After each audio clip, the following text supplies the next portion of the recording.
GM CEO's groundbreaking decision on electric vehicles signals a dramatic shift. Mary Barra, the CEO of GM, has declared that the company is done pouring money into EVs, and they're already winding down many of their ongoing models. What does this mean for GM's future in the electric vehicle market? Brace yourself for a seismic change as GM unveils its new direction. Despite setting their sights on becoming the top EV manufacturer globally, GM's ambitions have fallen short. They've struggled to outpace competitors like Ford and Tesla in the U.S. market, let alone internationally.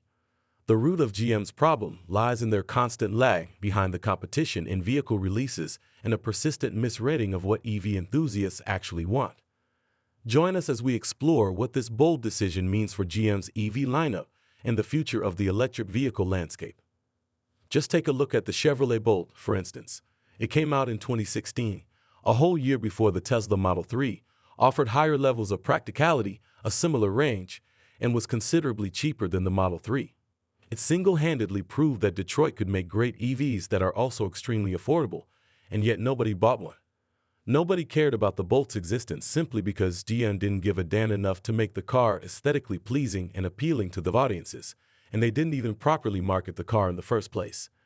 Even after it proved to be a mistake, GM decided to update the Bolt in 2021 as they announced the crossover version of it, which was the Chevrolet Bolt EUV. This was the answer to Tesla's own Tesla Model Y, and then they proceeded to make the exact same mistake over again. It's estimated that GM lost around $8,000 per Bolt sold, which is catastrophic if you consider the fact that the average asking price was around $35,000 a couple of years ago. GM expected the Bolt to become profitable by 2025. However, that's not going to happen as the company recently decided to end the production of their EV Pioneer once and for all with the establishment of the new EV plan. At the moment, the final Chevy Bolts are coming off the assembly lines, and the remaining stocks are selling at significant discounts with some prices as low as $26,500, which is almost 40% off its asking price, making the car a steal. However, would you buy the Bolt for such a low price, or would you still avoid it for its ever-present uncoolness? Be sure to let us know in the comments section down below. Ending the production of their vehicles isn't the only thing that GM is doing to prevent further losses. They've also announced that they've canceled their plans for building new EV factories.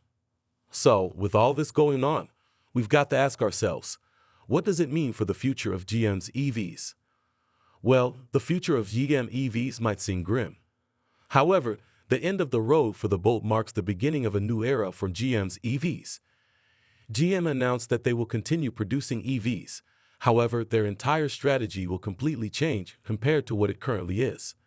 First of all, they won't close any of their factories as they've announced that they'll utilize their current manufacturing footprint as they slowly transition to EVs. They, unfortunately, won't build new factories either as investing in highly unstable markets for them most certainly isn't the best move financially.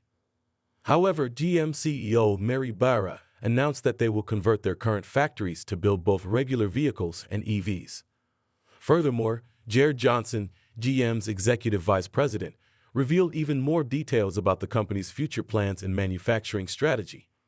He stated that the company is trying to efficiently use the flexibility and the bandwidth to be able to flex up both EVs and internal combustion engine-powered vehicles as they move forward, stating that the total transition is expected to happen over time.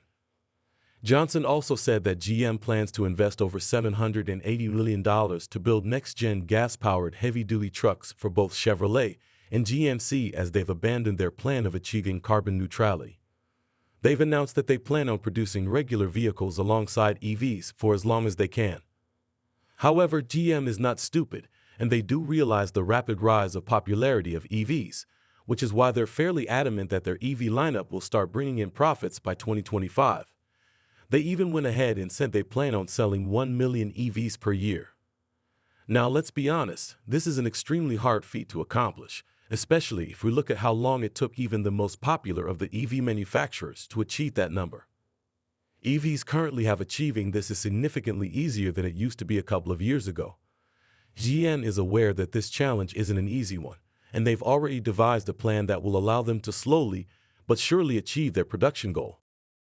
Apart from this, GM is also going to invest significant amounts of money into the Cadillac brand so they can make it even more upmarket.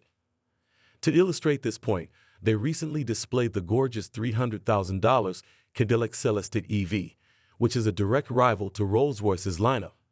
It's said that the car will have the most comfortable ride in existence while also offering a fun driving experience and a near-zero B cabin. Plus, just look at it. Isn't she a beauty? Oh, and while we're on the topic of Cadillac, let's not forget about their fantastic Cadillac Lyric, which is a highly acclaimed fully electric midsize luxury SUV. You'd be happy to hear that GM isn't planning on ending it anytime soon. In fact, they've announced that other vehicles will be based on its platform, which will give GM a significant edge over other companies that still haven't offered EVs in this segment. Now, this might sound like a good plan. However, making exclusive vehicles simply isn't going to cut it for the long run, as this essentially means that they'll produce far fewer vehicles than their direct competitors. However, their plan isn't completely flawed, as they have to start from somewhere, and attacking the currently unoccupied segments will give them a certain market presence and desirability to their brand, which they could eventually use to broaden the range. You see, attacking well-established models would have most certainly been unprofitable and devastating for the company, as why would you opt for an equally as expensive startup model when you could just buy the trendy and already proven car that has a solid presence in the world of cars? This is why GM needs to rebuild its brand image and make it more desirable before offering mainstream vehicles, and its current plan is most definitely the right way to go. However, there are a few problems that surround GM, and the first of all is the fact that GM is on a deadline. U.S. states have announced that manufacturers need to reach carbon neutrality by 2040, or else they won't be able to sell their vehicles on U.S. soil. When it comes to selling vehicles globally, the company is in an even bigger conundrum, as GM simply hasn't got the worldwide presence that it once had, as both the Europeans and the Japanese manufacturers jumped on the EV hype way before GM, so they have to fight on three fronts at the same time. They plan on succeeding at making their EVs as popular as possible.